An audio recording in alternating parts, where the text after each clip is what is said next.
Merci une fois de plus de nous retrouver ici à Diamniadio, au Sénégal. Le pays s'apprête à livrer l'année prochaine ses premiers mètres cubes de gaz et également ses premiers barils de pétrole, ce qui devrait davantage renforcer le désir pour les populations locales de se sentir pleinement pris en compte dans la redistribution de cette richesse nouvelle qui arrive. Et aujourd'hui, nous avons le grand plaisir de recevoir son Excellence Samba Diobanka, qui est le ministre du Développement communautaire et de l'équité sociale et territoriale, avec qui nous allons bien évidemment aborder les questions d'inclusion sociale ici au Sénégal, au cœur du développement communautaire. Excellence, merci de nous faire l'honneur de cette invitation. Bonjour, et je voudrais avant toute chose se féliciter de cette belle initiative, mais aussi en profiter pour vous demander de transmettre mes salutations les plus ardentes à l'endroit du PDG d'Africa Media qui nous a donné cette belle opportunité d'évoquer un tout petit peu les différents efforts fournis par le gouvernement du Sénégal dans le domaine de l'équité au sens large du terme. Alors, d'entrée de jeu, Excellence, Monsieur le Ministre, est-ce qu'on va dire aujourd'hui que finalement cette amélioration, cette évolution permanente de la qualité de vie est une tendance de 2000 ou alors à partir de 2012, il y a eu une sorte de redynamisation qui ici peut justifier les 5 points gagnés sur cette période, notamment allant de 2012 jusqu'en 2019? Merci beaucoup. Je ne dirais pas avant 2012, il n'y avait pas une évolution positive pour l'amélioration des conditions de vie des populations. Tout au contraire, ce serait quand même être malhonnête. Mais ce que je puis vous dire, quand même, avec l'avènement du président de la République à la magistrature suprême en 2012, des efforts importants ont été notés et sur tout l'étendue du territoire national. Parce que, en tant que militant de l'émergence, en tant que militant de l'inclusion sociale, le président de la République a demandé à ce que l'équité soit mise en branle, soit mise en avant. Quand je parle de l'équité, je parle de l'équité au sens large du terme, c'est-à-dire l'équité territoriale entre les différentes collectivités territoriales que compose notre cher pays, mais aussi l'équité sociale entre les différentes couches que compose notre pays, qui est le Sénégal. La question directe, Excellence, c'est quelle est aujourd'hui la place du ministère, de votre ministère dans le plan Sénégal émergent? Il faut le dire et le reconnaître, le ministère du Développement communautaire, c'est un ministère très transversal qui évolue dans le secteur de l'équité au sens large du terme, équité territoriale comme équité sociale.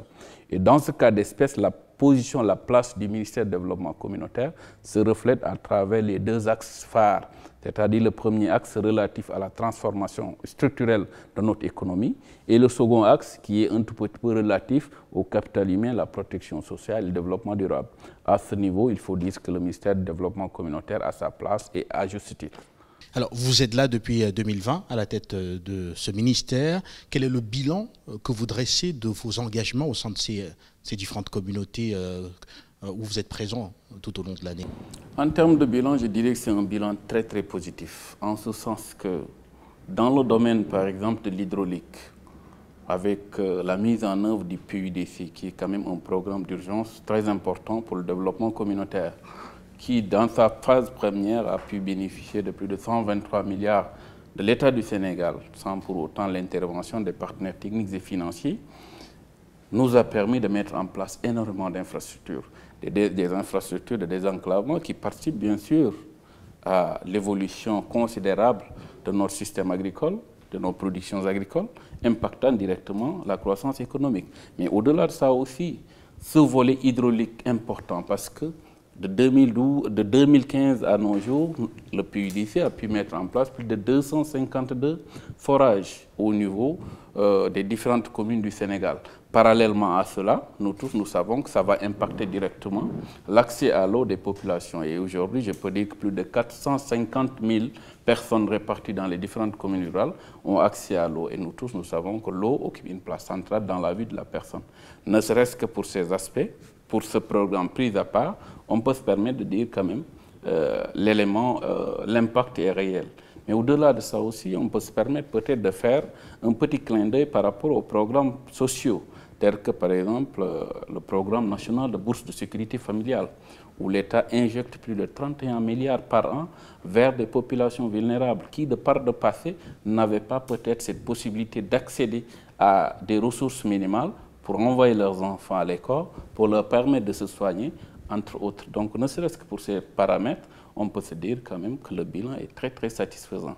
Et nonobstant ce programme également, on peut se permettre de citer par exemple la couverture maladie universelle qui nous a permis par exemple en lieu et place, en 2012 par exemple, plus de 80% de la population sénégalaise n'avait pas accès à la couverture maladie universelle. Aujourd'hui, on peut se dire que nous sommes aux alentours de 54% d'accès à la couverture maladie universelle. Tout ça est dû au fait qu'il y a des politiques sociales quand même très très imposantes qui ont quand même un impact réel et visible sur le territoire national. Donc, c'est tout à fait évident que le bilan est très positif et très honorifique. Vos projections portent cette année sur des engagements financiers de plus de 60 milliards de francs CFA pour promouvoir le développement communautaire et l'inclusion sociale. Où en êtes-vous spécifiquement avec la mobilisation des 20 milliards de francs CFA destinés à l'électrification d'un peu plus de 2000 villages? Peut-être, si je me permets, je peux peut-être rectifier un tout petit peu. Oui. Nos engagements dépassent largement les 60 milliards pour l'année 2022. Nous sommes aux alentours de 123 milliards pour l'ensemble du département de développement communautaire. Maintenant, ces 60 milliards sont spécifiquement orientés au programme d'urgence développement communautaire, comme je vous l'ai dit tout à l'heure, qui fait quand même des réalisations importantes et visibles dans le monde rural. Par rapport à cela, le président de la République, dans sa politique surtout d'accès universel à l'électricité en 2025, avait initié un programme de 2000 villages, l'électrification de 2000 villages en 3 années. Et par rapport à ça, je peux dire quand même les résultats sont très très satisfaisants, en ce sens que déjà en 2021, nous avons enclenché l'électrification de plus de 666, entamé l'électrification de plus de 666 villages. Au moment où je vous parle, je peux dire que nous avons finalisé, mis en service plus de 251 villages. Donc ne serait-ce que pour cela, avec ces résultats, on peut se dire que l'évolution est très, très, très intéressante. Donc maintenant, pour revenir un tout petit peu à la mobilisation des 20 milliards dédiés à cette électrification de 2000 villages, à ce programme d'électrification de 2000 villages, je voudrais juste vous rassurer que toutes les dispositions ont été prises et que les ressources sont en bonne place. Merci, Excellence. Alors, nous allons évoluer dans le cadre de cet entretien en abordant cette fois-ci voilà, les mesures fortes qui ont été prises par votre ministère pour réduire les effets néfastes de la pandémie à coronavirus. On sait que le pouvoir d'achat dans de nombreux pays africains a été lourdement impacté, ce qui a réduit parfois la qualité de vie, là où l'État n'a pas su anticiper. Alors au Sénégal, comment avez-vous géré depuis 2020 les effets néfastes du coronavirus afin de permettre aux populations, aux communautés de ne pas être beaucoup trop lourdement impactées? Merci beaucoup pour cette belle occasion offerte à nouveau pour nous permettre encore une fois de plus d'évoquer cet appui considérable de l'État du Sénégal à l'endroit de sa population. Vous avez parfaitement raison, avec la pandémie de la Covid-19, je peux dire que tous les pays étaient presque à terre. Et dans ce sens, son Excellence, Monsieur le Président de la République, s'est permis de mettre en place un programme important, du programme de résilience économique et sociale, avec un fonds important de plus de 1000 milliards, dédié exclusivement à accompagner un tout petit peu la résilience de ces populations. Et dans ce sens, le ministère en charge du développement communautaire, que j'ai l'honneur de piloter, a mis en place aussi un programme d'appui en aide alimentaire à l'endroit de ces populations. Pour un montant de plus de 69 milliards, nous avons pu quand même atteindre environ 1 100 000 ménages, soit plus de 8 millions de Sénégalais impactés par ce programme d'aide alimentaire. Ça, c'est juste le programme d'aide alimentaire qui a permis aux populations sénégalaises de souffler ne serait-ce que 2 à 3 mois sans pour autant se soucier des problèmes de dépenses quotidiennes. Mais parallèlement à cela aussi, il faut le dire, il n'y avait pas que ce volet aide alimentaire. Le président de la République également, par l'entremise de ce programme, comme je vous l'ai dit, de résilience économico-sociale, a mis à la disposition de l'agence qui gère la couverture maladie universelle un montant de plus de 15 milliards. Ce montant, quand même, nous a permis un tout petit peu de soulager l'ensemble des prestataires, surtout les hôpitaux, les postes de santé, mais aussi de faciliter aux différentes populations vulnérables qui étaient quand même vraiment dans l'agonie totale de pouvoir accéder aux services de soins et de santé. Alors, donc on pourrait dire aujourd'hui que si jamais il y avait un 4e voire un 5e variant qui nous ramener dans les conditions de 2020. Le Sénégal, aujourd'hui, a l'expertise et surtout les moyens de pouvoir y faire face et de permettre qu'il n'y ait pas une exposition des populations les plus démunies aux conséquences directes de cette pandémie. De toute façon, on se prépare à toute éventualité. Comme je vous l'ai dit, le programme de résilience économique et sociale de notre pays, c'est un programme qui a été financé à hauteur de 1000 milliards. Et dans ces 1000 milliards, le ministère, en ce qui concerne le volet aide alimentaire, n'a géré que 69 milliards.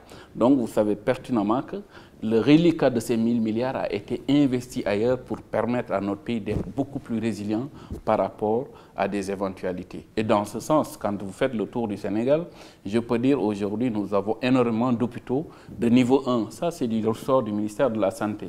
Étant donné qu'aujourd'hui nous sommes là, un ministère transversal, on peut se permettre de vous dire que le socle est mis en place pour permettre quand même notre pays d'être résilient par rapport à toute éventualité. Et aussi, au sortir de cette crise également, ça nous a permis de récapituler un tout petit peu et de capitaliser les acquis et de voir prochainement qu'est-ce qu'il faudrait entreprendre dans l'urgence pour pouvoir être au rendez-vous des différents objectifs visés.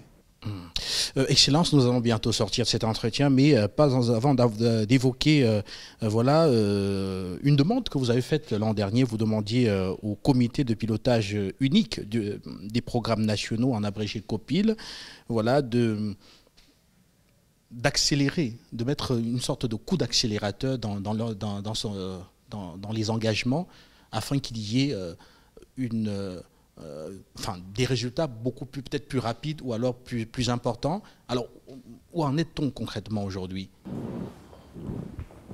Effectivement, vous avez parfaitement raison. L'année dernière, dans notre premier COPIL, j'ai insisté quand même à l'accélération de la mise en œuvre des programmes d'équité territoriale, parce qu'il faut le rappeler aussi, le COPIL concerne le comité de pilotage des programmes d'urgence, surtout programme d'équité territoriale. C'est un comité unique qui gère l'ensemble des programmes d'équité territoriale que sont le PUDC, le PUMA et le Promoville.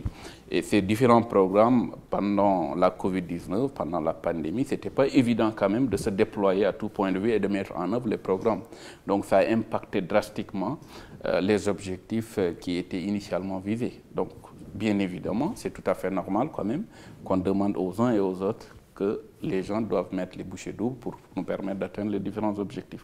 Et dans ce sens aussi, on s'en félicite parce que l'ensemble des travaux des différents programmes ont repris à tous les niveaux, mais aussi les bailleurs de fonds quand même continuent à taper à nos portes parce que nous avons quand même mis en place des programmes très très importants, des programmes quand même qui ont impacté le quotidien des populations. Et dans ce sens, comme je vous l'avais dit tantôt, le PUDC avait bénéficié dans sa première phase du financement exclusif de l'État à hauteur de 120 milliards. Pour sa deuxième phase, qui a démarré en 2020-2021, nous l'avons estimé à plus de 300 milliards. Au moment où je vous parle, nous avons eu à avoir déjà l'accord et le financement de trois partenaires techniques et financiers que sont la BAD, la BID, le Fonds saoudien pour un montant de plus de 105 milliards. Une façon de vous dire encore une fois de plus, nos partenaires techniques et financiers sont plus que convaincus de la pertinence de nos différents programmes. Ceci aussi est valable par exemple pour le Promoville qui vient de décrocher un financement important à travers la BADEA. Il faut le dire aussi avec le Promoville auparavant, c'est l'État du Sénégal qui a injecté des ressources à hauteur de 69 milliards. Ça aussi, c'est des éléments importants qui nous a permis aujourd'hui, ce programme, de transformer le visage de beaucoup de villes du Sénégal. Parce qu'il faut le dire, il y a pas mal de villes au Sénégal qui sont là et depuis pendant des années sans pour autant bénéficier d'un investissement public direct. Aujourd'hui, nous sommes à plus de 168 km de voirie assainie et éclairée dans des villes du Sénégal. Ne serait-ce que pour ça, il faut le reconnaître et se dire que c'est un volet quand même important. L'autre aspect toujours dans ce comité de pilotage qui gère l'autre programme d'urgence de modernisation des axes et territoires frontaliers, le PUMA. Là aussi, c'est un programme complémentaire parce que comme je vous l'ai dit, le président est très cohérent dans sa démarche. Donc tous ces programmes aussi, c'est des programmes cohérents et complémentaires. En ce sens que le Promoville intervient dans les villes, Le PUD intervient dans le monde rural. Maintenant, il y a des poches au niveau des frontières. Il a mis en place le paiement pour un tout petit peu gérer toutes les zones frontalières, mais aussi de permettre à ces populations de se sentir sénégalais, de se sentir chez eux. Parce que la plupart des pays africains, certains se sentent parfois un tout petit peu mis à l'écart par rapport aux investissements. Et nous, on a essayé de rectifier le tir. Et dans ce sens, aussi, le PUMA, au même titre que le PUDC, interviennent plus ou moins dans les mêmes secteurs, c'est-à-dire dans les infrastructures socio-économiques de base, pistes de désenclavement pour permettre le désenclavement des villages, promouvoir l'agriculture, mais aussi permettre un tout petit peu la libre circulation des personnes et des biens. C'est aussi valable dans le domaine de la santé, où le PUMA aussi a mis en place beaucoup d'infrastructures sanitaires, mais aussi des dotations en ambulance, entre autres. Donc, pour dire en un mot, il fallait un tout petit peu quand même galvaniser les troupes afin que des résultats palpables puissent être collectés. Et franchement, au moment où je vous parle, je ne dirais pas que nous sommes au top, mais la cadence est au bon rythme. Merci, Excellence. Nous allons sortir de cet entretien en abordant cette fois-ci les grandes perspectives pour 2022, 2023 aussi, et pourquoi pas 2024. À quoi faut-il s'attendre dans le secteur du développement communautaire et de l'équité? De toute façon, comme je vous l'avais dit dès le début, nous avons quand même un ministère très transversal qui évolue dans le secteur de la santé, dans le secteur de l'éducation, dans le secteur des infrastructures, dans le secteur agricole, presque dans la quasi-totalité des secteurs économiques de notre pays. Donc en 2021, comme je vous l'ai dit, nous avons un budget de plus de 129 milliards. Dans le cadre de ces perspectives, au-delà de ce programme 2000 villages, qui n'est pas du tout négligeable, qui est fondamental et important, en 3 ans, vouloir électrifier plus de 2000 villages, ça quand même c'est un objectif très ambitieux. Et on est quand même dans d'excellentes perspectives par rapport à cela. Mais au-delà de ce programme 2000 villages aussi, il faut le noter, nous avons l'ambition de mettre en place, de réaliser 1300 km de pistes de désenclavement. Pourquoi? C'est parce que nous, au Sénégal, nous avons énormément de zones agricoles. À ce niveau-là, nous voulons désenclaver ces zones à haute potentialité agricole pour permettre à notre secteur agricole quand même d'avoir de bons en avant et de permettre encore une fois de plus d'arriver vers cette croissance tant chantée par son Excellence le Président de la République. Et au finish également de pouvoir la redistribuer comme il le fait actuellement à travers surtout le programme national de bourse sécurité familiale. Mais au-delà de ce programme de bourse sécurité familiale également, qui consiste à transférer des ressources monétaires de 25 000 francs par trimestre à plus de 316 000 ménages sénégalais, impactant plus de 8 millions de personnes, surtout les jeunes filles, permettre l'éducation des enfants, permettre l'inscription à l'état civil. Il y a aussi d'autres programmes qui participent un tout petit peu à l'autonomisation de ces ménages vulnérables. Parce que nous aussi, on ne voudrait pas avoir cette posture d'éternel souteneur. Nous voulons à un certain moment accompagner les populations à ce qu'elles puissent être autonomes sur le plan financier, sur le plan économique et sur le plan social. Et dans ce sens, nous avons, parallèlement à ce programme de transfert de bourse de sécurité familiale, des programmes d'autonomisation tels que le programme Yoko-Kom-Kom, avec une dotation de plus de 6 milliards cette année, qui va nous permettre d'atteindre plus de 45 000 ménages sénégalais que nous allons accompagner pour que ces ménages puissent promouvoir des activités génératrices de revenus. Merci beaucoup, Excellence, de nous avoir accordé cet entretien qui a fait le point sur votre engagement au sein des différentes communautés à travers les différents programmes que vous chapeautez ici au ministère. Merci encore une fois de plus de cette belle opportunité que vous venez de m'offrir, me permettant un tout petit peu de m'adresser à la population sénégalaise, pour ne pas dire à la population du monde entier, afin de partager un tout petit peu les acquis de nos différents programmes d'équité territoriale comme d'équité sociale, mais aussi ultérieurement de pouvoir peut-être en profiter ailleurs, parce que quand même, les bonnes choses, on les trouve au niveau de chaque pays du monde. Et au passage aussi, se féliciter surtout de la visite de pas mal de pays de la sous-région qui étaient venus pour s'inspirer de nos différents programmes de politique sociale. Merci aux téléspectateurs de la télévision panafricaine. Nous allons rester dans ce tour au Sénégal qui vous permettra de comprendre ce qui rend le Sénégal aujourd'hui, ce qui rend le programme Sénégal émergent particulièrement attractif pour d'autres pays africains qui aspirent à avoir un développement aussi intégré que celui que nous voyons ici aujourd'hui. On vous retrouve très très bientôt avec un nouvel invité.